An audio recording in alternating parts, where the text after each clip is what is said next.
the tool is interactive in English and in Spanish.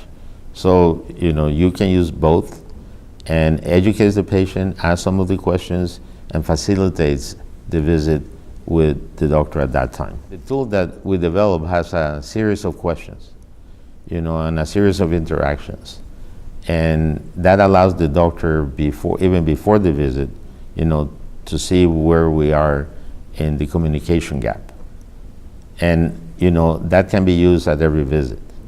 So it makes lives for the doctors better, easier, but at the same time, we get the patients engaged. And I think that engagement is very important. The doctor can actually send it before the visit, or they can actually look at the tool when they come to the doctor's office. And when they come to the doctor's office, you can print it, the patient can engage, I'm pretty sure that there will be ways to facilitate.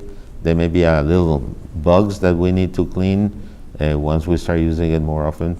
But is the first one of the class. There's always room for improvement.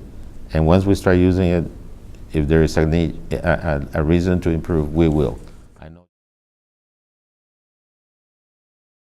But just the tool alone is a little part of the equation.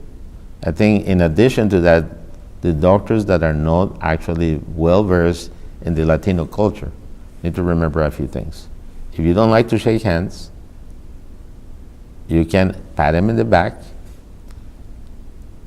And this is true for many other cultures. The other thing that patients resent a lot, because I see it in some of the clinics, the physician is so busy, and if we have electronic medical records, if we don't fill every little spot in that record, somebody calls us and says, you are not doing a good job. And then we don't engage with the patients. We don't see the patients.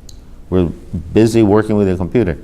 Latino patients dislike that so much you have no idea, because they think you're not caring, you're disrespectful, and then why go and see you?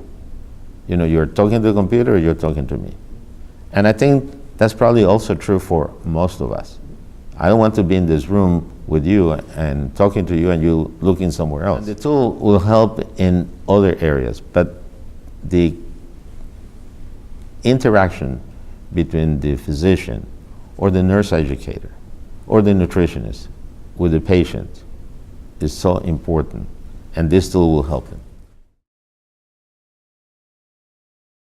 Once we know that and is well accepted and is totally clean, it would be nice if we can get a little data from before and after. See if the A1Cs improve, see if weight is down, see if the patient's blood pressure is better, and see if the interaction, save time for the doctor. Because in today's environment, to be honest with you, I feel bad for primary care physicians that have to pack so many patients in a day. And a patient with diabetes is a complicated patient.